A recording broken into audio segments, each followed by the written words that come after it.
2018 అవతలనే నాకు Benz car ఉంది. మీరు గెలవక ముందే. గెలవక ముందు గెలుసు కాదు. నేను 2023 పోటీ చేసి అంతకంటే ముందు కరోనా కాలంలో నాకు బెంజ్ కార్ ఉంది. నాకు ఫార్చునర్ ఉంది.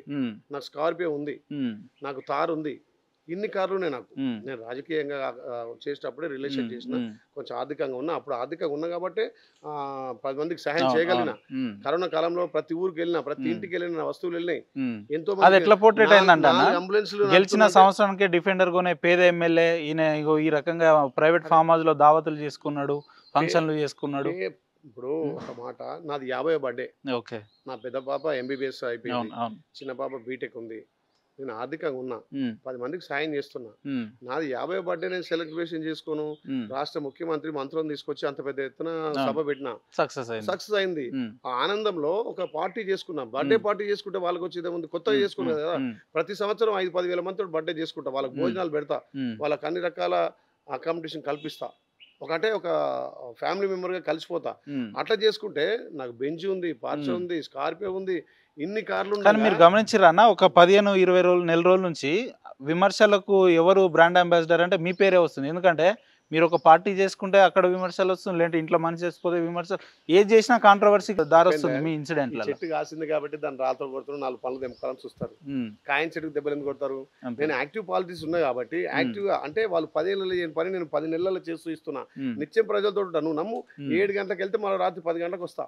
7 గంటలకు వెళ్తే రాత్రి 10. రోజు ఒక మంత్రి, 2 మంత్రులు తాను పోతా.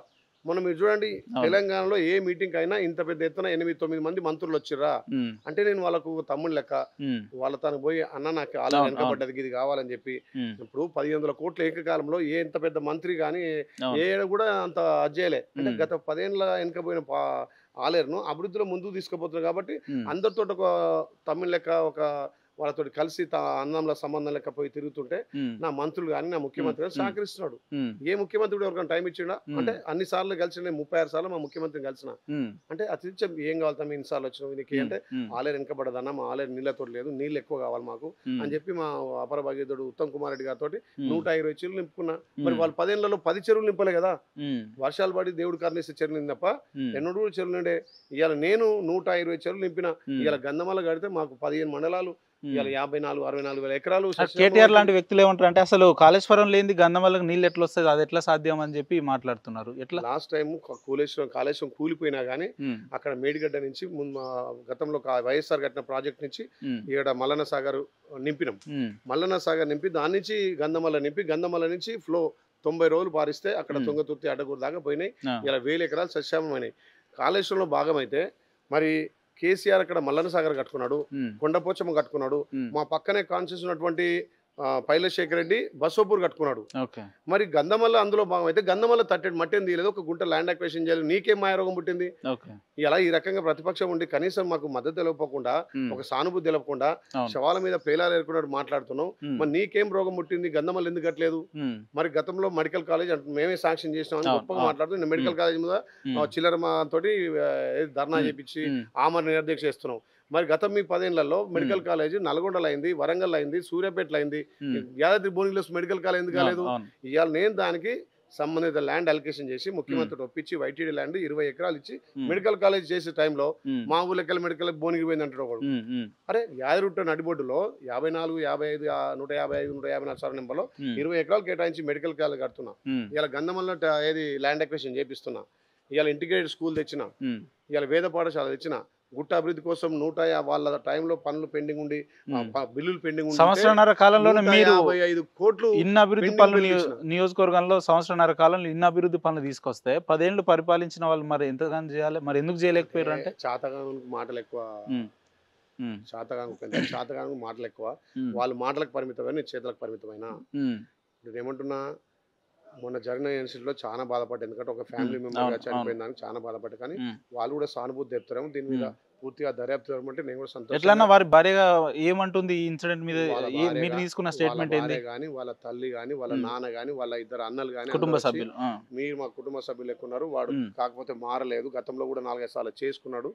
వాడు మారతాడు అనుకున్నాం. ఎన్నిసార్లు దానికి ఆ అప్పులు ఎక్కువ తాగుడు బానిసైండు. వాడు తాగిన మైకంలో సైదాపూర్ నుంచి వచ్చే క్రమంలో పెట్టుకునేది. మరి ఎందుకు పైకి పోయి అక్కడ పైన టెర్రస్ 4వ ఫ్లోర్లో పెట్టుకున్నాడు?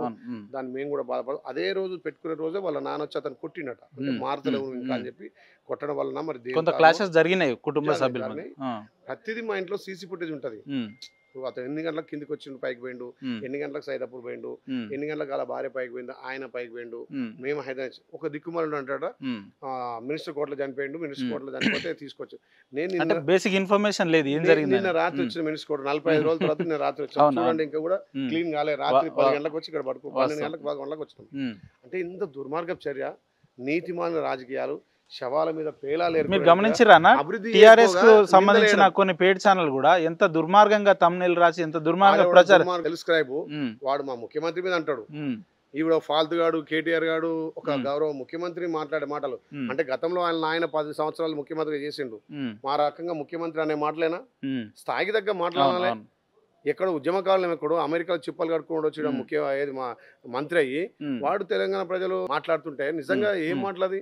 ఒక అహంకారము. 10 ఏళ్ల తెలంగాణ మొత్తం దాచుకొని వేల కోట్లతోటి ఎన్నో దుబాయ్ నుంచి అక్కడి నుంచి బయట దేశాల నుంచి ఛానల్ నడిపి ఇలా తెలంగాణ ప్రజలు ఏం గమనిస్తున్నారు? ఈ దుర్మార్గునామే ఒక మీ మీద జరుగుతున్న అంటే పరిణామాలు బట్టి చూస్తే రాజకీయంగా మొదటిసారి ఎమ్మెల్యే గెలిచి విప్ అయ్యి మళ్ళీ భవిష్యత్తులో పెద్ద స్థాయి కూడా పోయే అవకాశాలు ఎక్కువ ఉన్నాయి. ఇంకొకటి యాజ్ యూజువల్గా విమర్శలు కూడా అట్లనే వస్తుంది. కారు కొంటే దాన్ని కాంట్రవర్సీ చేయడం, లేదంటే ఇంట్లో ఏదైనా ఇన్సిడెంట్ జరిగితే కాంట్రవర్సీ చేయడం, లేదంటే బయట ఏమైనా జరిగితే కాంట్రవర్సీ చేయడం. ఈక్వాలిటీ మెయింటైన్ చేస్తుర్రా రాజకీయాలలో? ఎట్లా? 1991 నుంచే రాజకీయాలు ఉన్నా. 33 సార్లు పాల సంఘం చైర్మన్ గా, 2 సార్లు నీటి సంఘం చైర్మన్ గా, 5 సంవత్సరాలు సర్పంచ్ గా, 5 సంవత్సరాలు ఎంపీటీసీగా, 18 సంవత్సరాలు మండల పార్టీ అధ్యక్షునిగా ఇన్ని చేసుకుంటూ నేను బిజినెస్ చేసి వ్యాపారం చేసి అంత పెద్ద మాయారోగం కరోనా వస్తే ఆలేరులో ఉన్నటువంటి ప్రతి గ్రామానికి సాయం చేసినట్టు ఎట్లా పేదోడు అయితా? పేదోడు అంటే ఏంది పేదోడు? ఏం లేకుండా నాకు కార్ లేకుండా 10 ఏళ్ల నుంచి కార్ మెయింటైన్ చేస్తున్నాడు, 3 కార్లు మెయింటైన్ చేస్తున్నాడు. 10 ఏళ్ళ నుంచి ఎమ్మెల్యే అయినాకనే కార్ కొనుక్కోలే కదా. నాకు ఉన్నటువంటి బెంజ్ కావచ్చు, నాకు ఫార్చునర్ కావచ్చు, నాకు ఉన్నటువంటి తార్ కావచ్చు, నాకు మొదటి నుంచి ఉన్నాయి కదా. రికార్డు చూస్తే తెలుస్తుంది కదా. మొన్న కూడా మా పిల్లలు ఏంటంటే 50వ బర్త్డే డాడీ పెద్ద కారు ఉండాలని చెప్పి మా పిల్లలు వాళ్ళ సొంత కొంత డబ్బు వేసుకొని బ్యాంక్ లోన్ తీసుకున్నది. స్పాన్సర్ చేసింది వాళ్ళు కొంత స్పాన్సర్ అంటే కిడ్ బ్యాంక్ లో డబ్బు కొంత 2 పిల్లలు కొంత సాయం చేసి డాడీ కొంత లోన్ తీసుకో అని చెప్పి లోన్ తీసుకున్న కారు కూడా మా కంపెనీ మీద లోన్ తీసుకున్న కారు కూడా అట్లా మాట్లాడితే ఏం చేస్తాం? అంటే ఎట్లా ఒక బీసీ బిడ్డని రాజకీయంగా తుంగలో దొక్కడం చేయడం ప్రయత్నమేనా? ఎట్లా? నల్గొండలో ఒకటే బీసీ ఉన్నా అందరు మంత్రులతోటి అక్కడటువంటి మా రెడ్డి కమ్యూనిటీ తోటి అందరితోటి కలిసిపెలిసి అభివృద్ధిలో ఎక్కువ నిధులు తీసుకొస్తున్నాడు. ఈ నిధులతో రేపు తెలంగాణ మనం ఉన్నటువంటి ఉమ్మడి నల్గొండలో ఒక్కడే బీసీ ఇంకా పై స్థాయికి పోతాడు, ఏ రకంగా తొక్కాలని చెప్పి చూస్తున్నా. అంటే మీ పార్టీలో ఉన్న కొంతమంది నాయకులే మీ ఎదుగుదలను అడ్డుకుంటారేమో, ఆ కోణంలో ఎప్పుడు ఆలోచించలేదా? ఎందుకంటే ఎవరు దొక్కినా ఆగే వ్యక్తి కాదు ఉపేందర్. ఒక్కొక్క మెట్టు ఎక్కువ ఇందాక వచ్చినాము, ఎందరినో చూసినాం ఇట్లాంటి వాళ్ళను. ఎంతమంది ఆకాశం మీద ఉంటే వాళ్ళ మీద పడతా, నా మీద పడతా. అందుకే ఇలాంటి వాళ్ళ చిల్లర మాటలను పట్టించుకోను. కాకపోతే మొన్న జరిగిన చాలా బాధాకరం. కొంత ప్రతిపక్షాలు సపోర్ట్ చేసి ఎట్లా జరిగిందని చెప్పి వాళ్ళు కూడా అంటారు అనుకున్నా కానీ ఈ దుర్మార్గంగా శవాల మీద పేలాలు ఏరుకుంటారని అనుకోలేదు. సరే ఏదున్నా పైన భగవంతుడు ఉన్నాడు.